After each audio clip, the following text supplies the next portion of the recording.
Okay, so that was Thanksgiving, and then we just had to wait longer to be able to do anything else with the doctor. So we were just living normal day-to-day life.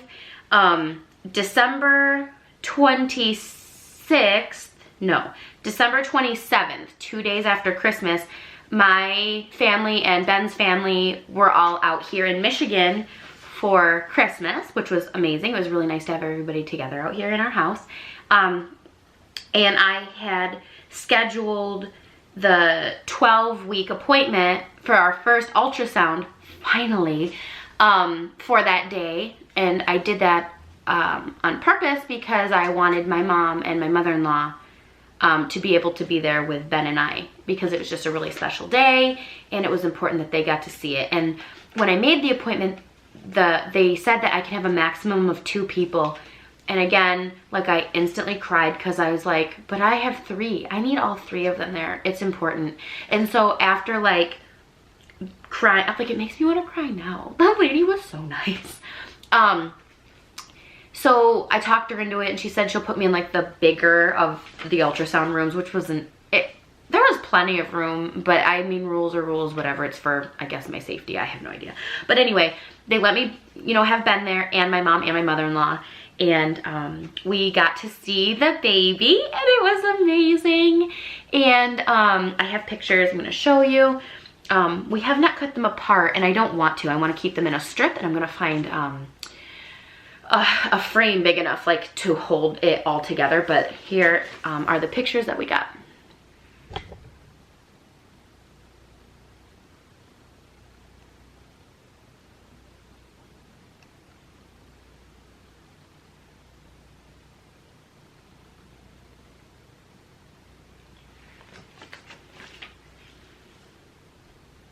It's like perfect. It's just like a perfect little baby.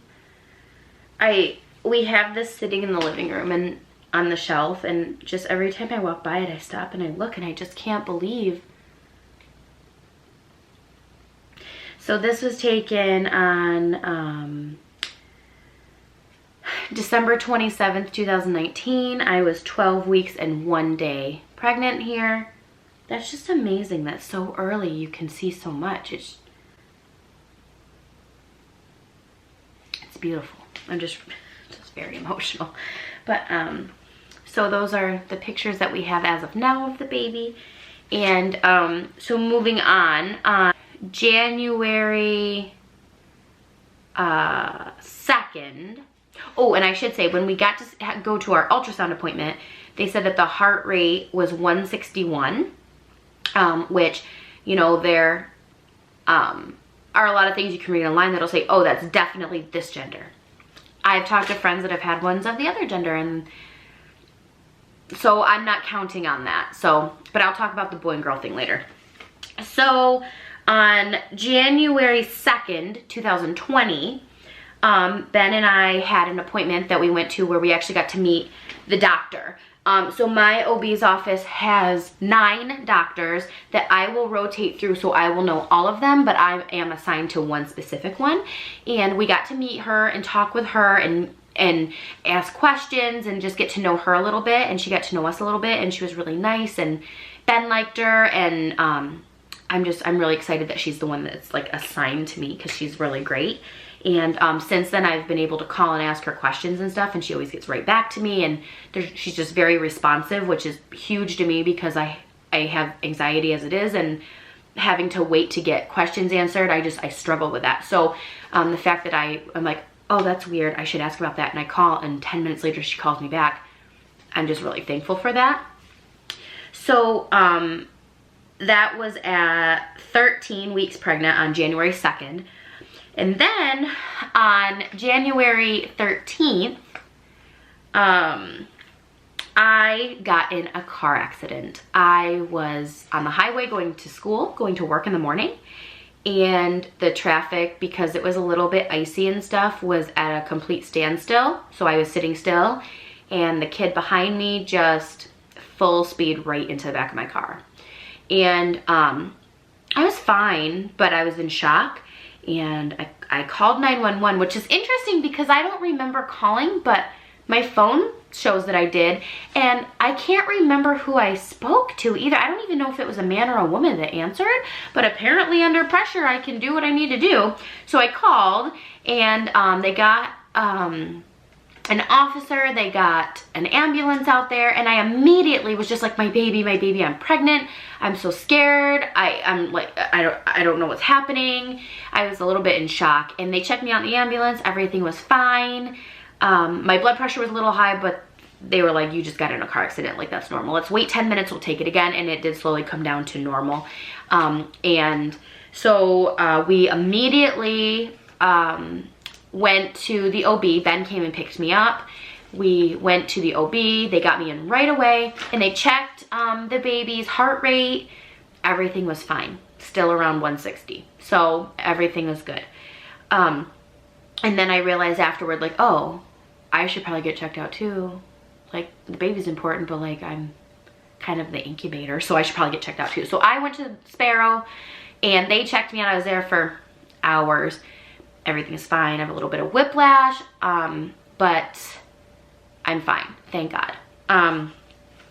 So then the next day, January 14th, that was a planned appointment that was already made. And on January 14th was that appointment. I was 14 weeks, 5 days. And we got to hear the baby's heartbeat again, which was cool because we just heard it the day before, but I would listen to it every day for the rest of my life. Like, it's just the most beautiful sound. Nothing compares. Man, it is wild how cool it is. But anyway, I got to hear it again, still going strong, no issues. My blood pressure was good. My sugar has been good so far. Oh, I didn't talk about that. So back, because of my weight, they had me do the glucose test at that first appointment. Oh, how did I forget that? I probably, because I wanted to forget it. At that paperwork and blood appointment, they made me do the glucose test, which was a surprise because I hadn't been fasting or anything. I had eaten like full sugar yogurt and granola for breakfast, and I was super annoyed because they made me take that sugar test and drink that thing, and then I failed my 1 hour glucose test. So I was like, great. So then shortly before Thanksgiving, I had to go do the 3 hour, but I passed it. So I do not have gestational diabetes. So everything with that is fine. So far, everything has been great with my blood. Everything has been great with my blood pressure. Everything is fine. Okay, so the next stuff. Talking about food issues. So this is probably the only part so far that I've struggled with at all. So around week 9, I just didn't like food. Nothing sounded good. I only wanted granola cereal with milk and popsicles. Like, those are the only things that just always sounded good. That was it. So I was still eating, but not a lot. And that went on for about 4 weeks. It was just unpleasant for everyone because, like, Ben and I, we really couldn't eat out anywhere. I never wanted to eat. I was very, very, very thirsty all the time. I still am. I drink a ton of water. But that's one of the biggest things. So at Christmas dinner, Ben made a really, really nice ham. Okay, it was really good. It looked great, it smelled great. And I have had some issues with meat. I can't smell meat. Even looking at it kind of turns my stomach a lot of the time. I can't smell it, I can't eat it. And at Christmas dinner, Ben made this ham and it looked really good. I'm gonna give him props. Like, he is great at making turkeys and hams and stuff for holidays. And I was like, you know what, I'm gonna try a piece because I know it's gonna be good. I'm probably just being dramatic. And I ate a small piece and then I got sick. I had to go upstairs. My whole family was eating Christmas dinner and I went upstairs to the upstairs bathroom hoping, like, if I got sick they couldn't hear it, but Everybody heard it. It was not pleasant. So sorry about that, guys. Love you. I couldn't help it. Weeks before that, even though, on November 16th, so even before Thanksgiving, the meat aversion thing started because I was at Meijer grocery shopping and I did the loop around the store.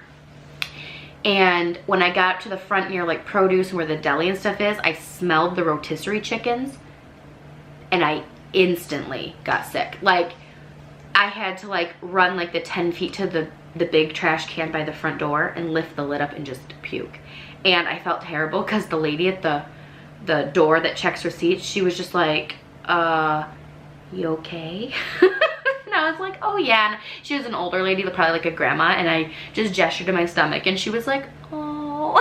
But I felt bad because like there were other people around, but I couldn't help it. It was either in the trash can or on the floor. So, but the meat aversion just went like, it got turned up to 100 after that. So I haven't really eaten any meat in weeks, which is unfortunate because normally I really like meat. I like chicken, I like steak, burgers are good once in a while, but just right now it's a lot of grains and it's a lot of dairy and veggies and fruits. I just can't do meat right now, and I'm hoping that that goes away because Ben's a great cook and he makes a lot of great stuff, and I just, as of right now, I just can't do it. So anyway, so now things that I'm loving, still no meat. I drink so much water, so much sugar-free, the zero Gatorade, and cran cherry juice. Like those three things, I'm drinking like liters at a time. I'm thirsty all the time, but my blood sugar is good, so they're not concerned with that. I think I just don't think I drank enough in my like normal life before pregnancy, and so now my body is like, up it, you need more. So I really like fruit snacks, I really like popsicles, and I really like frozen yogurt and ice cream, which are so stereotypical, but I just love them. Ice cream is Ben's favorite dessert in the whole world. Like, he loves ice cream, and I have eaten so much of it in the last couple of months. Like, we stop at Baskin Robbins or Menchie's to get frozen yogurt. He doesn't even get anything anymore. He's so ice creamed out. I feel kind of bad, but this is what the baby wants. Okay, I'm just gonna blame the baby. It's what sounds good. But I am also eating veggies. I am eating fruit. Please don't send me messages yelling at me saying, you can't eat ice cream every day. Yes, I can. It's fine. I am fine. Okay, so. What else? So I've actually lost weight since getting pregnant, which I was super alarmed about, but after talking to the doctor a couple of times about it, I've only lost about 6 pounds since I got pregnant, but I just, in my head, like, that doesn't happen, like, that's not good, what's happening? But you know, I have extra weight in my body. It's not a huge deal. I'm sure I will gain it back in no time. But as of right now, I am down about 6 pounds.